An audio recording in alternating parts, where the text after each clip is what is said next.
hey, thanks for being a part of the show. My name is John, and I am thankful that you are taking some time out to listen to this or to watch this. And I hope that it's going to be a benefit to you in whatever you're doing, trying to make Jesus famous in whatever context that you're in. Maybe you're a mission team, maybe you are a church, maybe you're an org, a sending organization, and you want your people to be able to find those seekers in the places where you're sending them to.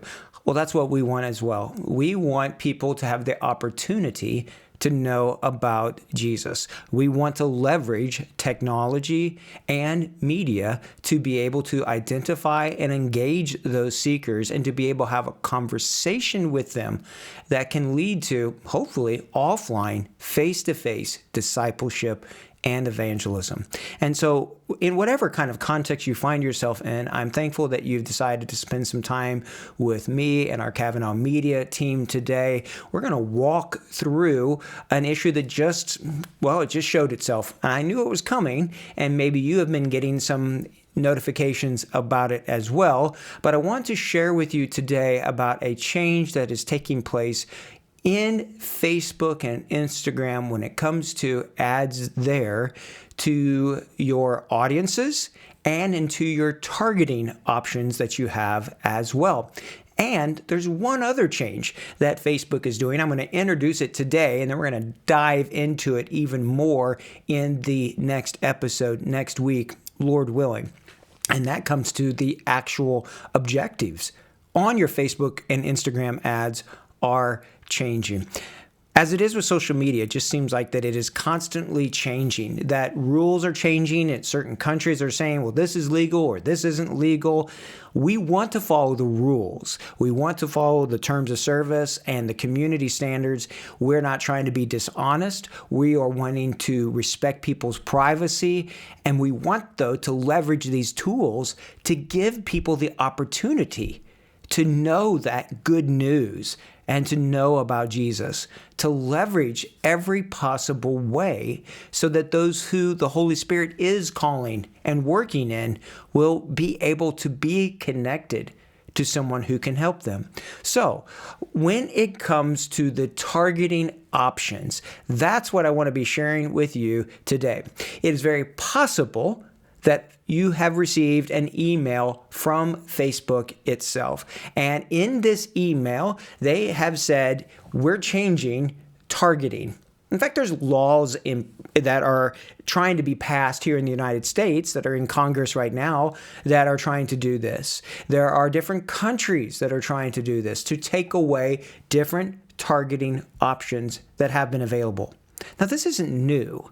This has been happening for quite a while. Different options have been there in the past, and they're no longer there. In fact, I remember at one point watching a Facebook executive on the TV share about a capability, and he said, well, that's not there. Well, it was there. And so I can almost imagine people frantically trying to change the code in the background because it was there 5 minutes before that, and then things change. Well, what is happening is they're taking away the ability to target different audiences based upon what sensitive areas. So things like race, your health, political affiliation, religious or sexual orientation, and it's that religious one that will probably impact you and me. Now, I, for one, I'm happy about this. I actually think that it's good to not be trying to manipulate people and to put out false information and to do things that are beneath the standard of what Jesus would want us to do. Though I will say that it's been really nice being able to use some of that targeting of things like Jesus because it shows us people who have been engaging with content that has something to do with Jesus. Well, then they can see these push ads that we're putting out there. Well, with the things being changed, Facebook in the email said, well, here's a few things that you can do.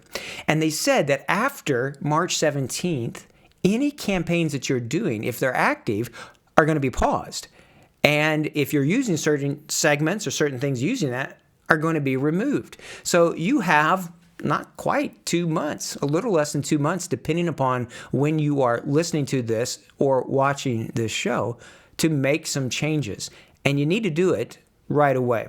Now, what they say is to prepare for that, they say create a custom or lookalike audience, which we're going to look at here, and I'm going to show you where to do that. They say use location targeting, which is a very good advice and something that I would be encouraging you to do. And then they also say in the email to use detailed targeting expansion. Now, I tend not to use that. And the reason why I don't think that that is good advice is because the detailed targeting expansion uses factors that then I don't know what it was that got people to click on it. So if you use the detailed targeting expansion, make sure that you're creating custom audiences of people from that so that you can at least then retarget them and run ads back to them. So the first two, custom audiences, lookalike audiences, and then location targeting, that's good advice, and it's something that I hope that you have been doing. So I'd like to show you a little bit here, and I will describe what I'm doing as well for those of you listening to the podcast only, of how to do this custom and the lookalike audience. So where you're going to want to go is into your business.facebook.com/ads manager. And when you get into the ads manager, you're going to have, it may look different. And so even the thing I'm going to show you here in a little while is something brand new.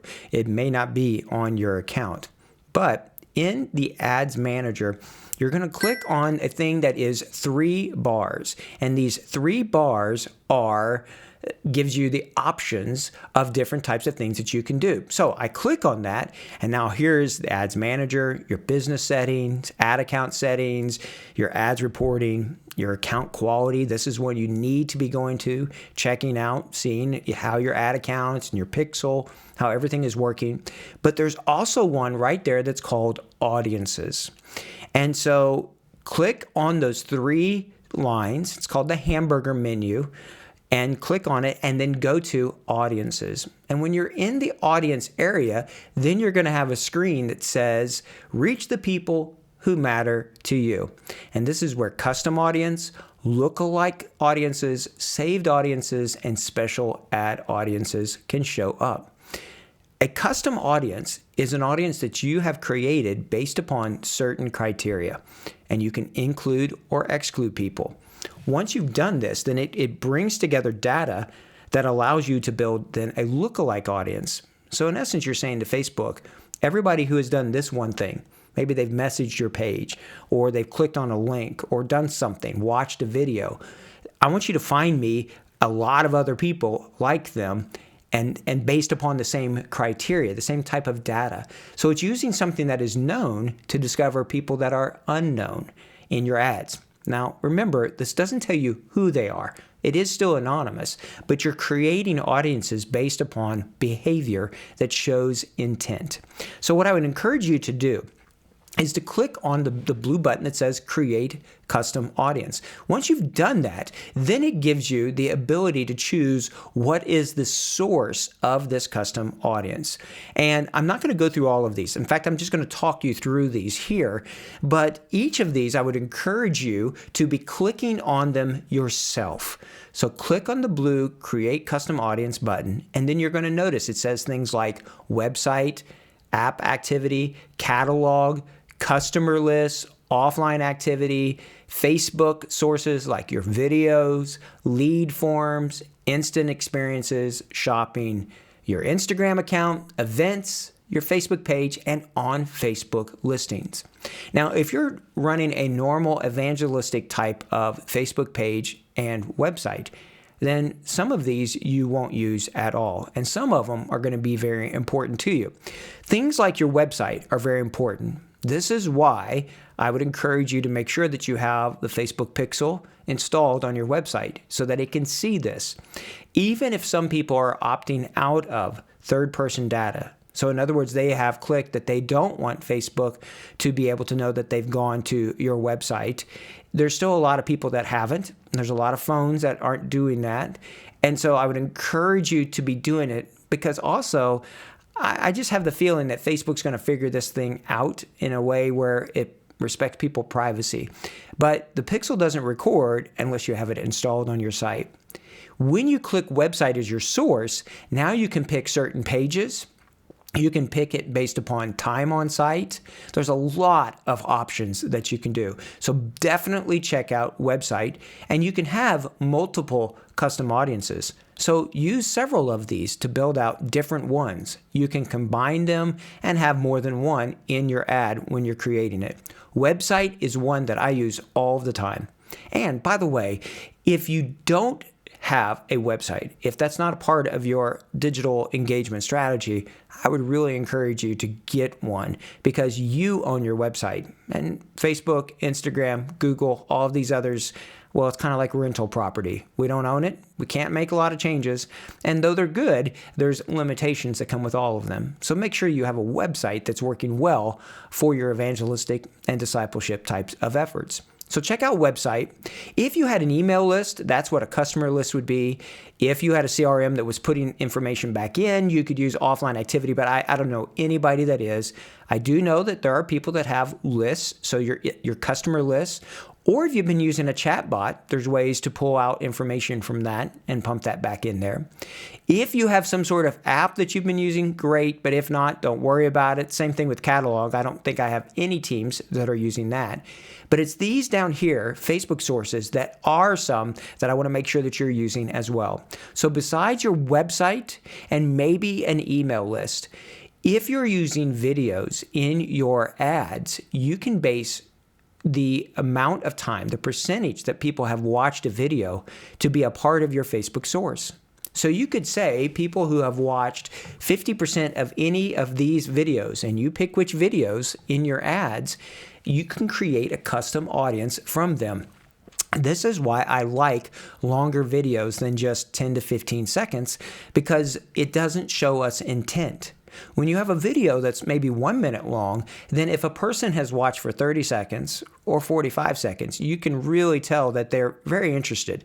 They either really like the content or they're really angry, but they're not neutral about it. And so video could be a great part to your strategy if you're using them in your ads.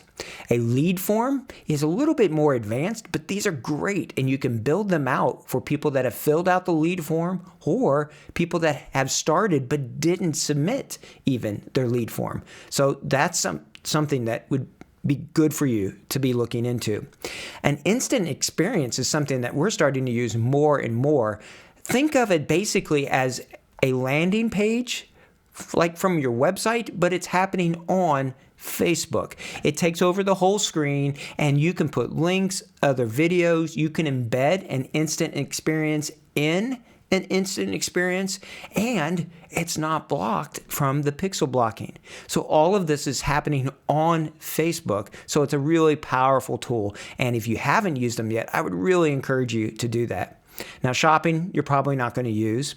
Instagram, if you've got people engaging with certain posts or looking at your profile, that's one that you could use as a source for your custom audience. Events, maybe you have something like that, but your Facebook page is another one. When you click on that one, you can say people who have engaged with an ad, people who have messaged you, people who have gone to your page. Like, there's a lot of options.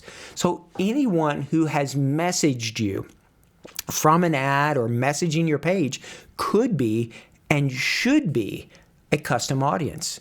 And then you can build a lookalike from them. You want to make sure that you're able to continue to speak to those same people that have shown an interest. Once you've done that, you will name your custom audience, and then it will begin to show up. The issue with that is that it will take a little bit of time. So it's going to need to populate that audience. But give it 30 minutes to an hour, and you should see a number and say, this audience is ready.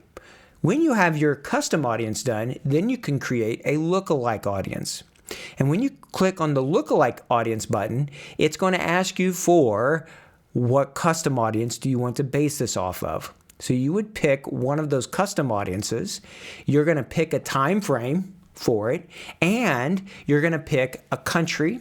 So the country that you're wanting to use this lookalike audience from, well, that's a really important one. Now, when it comes to that, one of the things that I've been asked about recently is Well, how do we target then a certain city and a lookalike audience? Well, they've changed the lookalike audience part a long time ago. But the way you do that is, let's say you want to target the people in, I don't know, Tanzania. Okay, and so you've created your custom audience based off of video views. Now you choose that one for your source, for your lookalike audience, and you pick your country, Tanzania, and then you have to pick a percentage. And you'll notice the numbers getting larger or smaller there. It's just the quality of those. Don't be concerned too much by it. Honestly, I've seen sometimes that higher percentages work just as well as lower ones. So you want to get to a sufficient size, say 500,000 people, if at all possible. Because then when you're creating the ad, when you pick your audience, you're going to pick that lookalike audience. But then when you pick your location, you can pick a city or a region. You can drop a pin and say only people within a 1 kilometer circle. It's going to take your lookalike audience and it's going to say all the people in that lookalike audience that are in that geographic region are the ones that are going to see the ads. So you've created a custom audience from your video views based upon Tanzania on a certain percentage of similarity. So the lower the number, let's say 1%, it means they're basically 99% the same. That's a really high quality lookalike audience.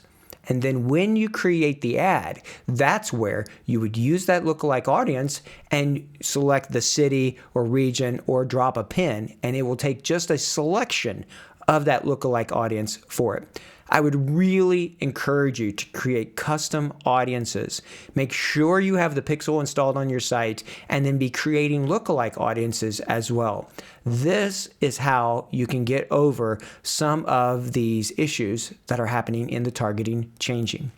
Now, I just want to briefly show you one other screen. If you go in to create an ad, don't be surprised when you click on this green create button if all of a sudden you have different campaign objectives showing up. They have simplified this process, so now you have awareness, traffic, engagement, leads, app promotion, sales. And Lord willing, next week we'll take a look at this and some of the changes that are happening here as well and dive into them a little bit more. So I hope that that is a benefit for you. I hope that you won't be discouraged by some of these changes. I hope that you are experimenting with the different custom audiences, lookalike audiences, different targeting.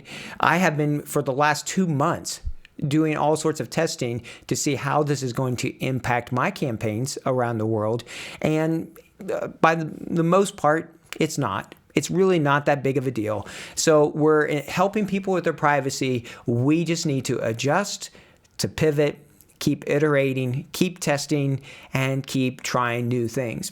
And keep doing the things that are working. Do more of those, all right? So I hope that this video and this podcast is a benefit for you. If you haven't already, please subscribe to the YouTube channel. I'm just starting that out, so I would ask for you to help me build that one out.